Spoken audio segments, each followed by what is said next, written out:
Qu'est-ce qu'agir librement? Voilà une grande question. On pourrait simplement répondre que c'est agir comme on l'entend, sans la moindre contrainte. Si j'ai envie de faire telle activité, je la fais et voilà. Cela nous pousse à conclure d'une certaine façon que les hommes les plus riches de cette planète seraient alors les hommes les plus libres. En effet, on sait très bien que l'argent permet de faire tout ce que l'on veut. Or, faire tout ce que l'on veut, est-ce ça, être libre? Cette approche classique de la liberté n'est pas vraiment satisfaisante, je trouve. Qu'est-ce qui prouve qu'en faisant ce que l'on veut, on agit réellement librement? Prendre un exemple.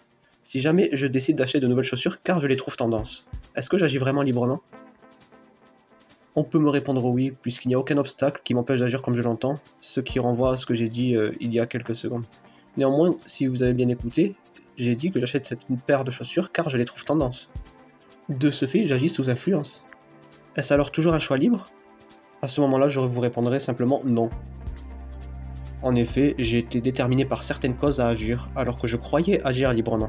Mais en réalité, je n'ai pas agi librement, j'ai été conduit à me comporter comme je me comporte. Après, on peut me rétorquer que nous agissons toujours pour certaines raisons, pour des raisons. On ne peut jamais totalement sortir du schéma de la causalité.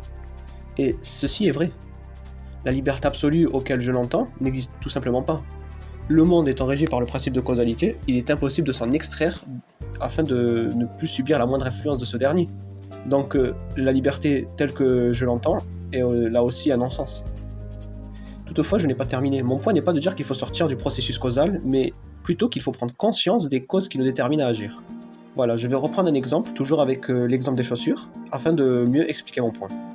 Qui est le plus libre selon vous entre un individu qui achète des chaussures parce qu'il les trouve tendance, comme nous avons vu précédemment, ou un individu qui, après mieux réflexion, estime qu'il n'a pas de bonne raison dans son intérêt propre de les acheter? Je pense que la réponse est simple. Il s'agit tout simplement de la personne qui, après avoir réfléchi, décide de ne pas les acheter. Après, on peut me répondre pourquoi? Qu'est-ce qui distingue ces deux individus et qu'est-ce qui montre que l'un est plus libre que l'autre?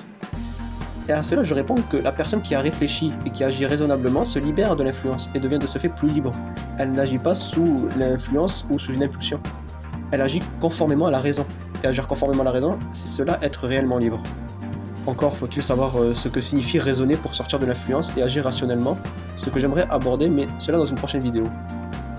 En effet, agir rationnellement signifie simplement agir en connaissance de cause. Et agir en connaissance de cause, car nous sommes dans un monde régi par le principe de causalité, c'est s'extraire d'une personne qui ne sait pas agir en connaissance de cause. Et de ce fait, nous sommes plus éclairés dans nos choix.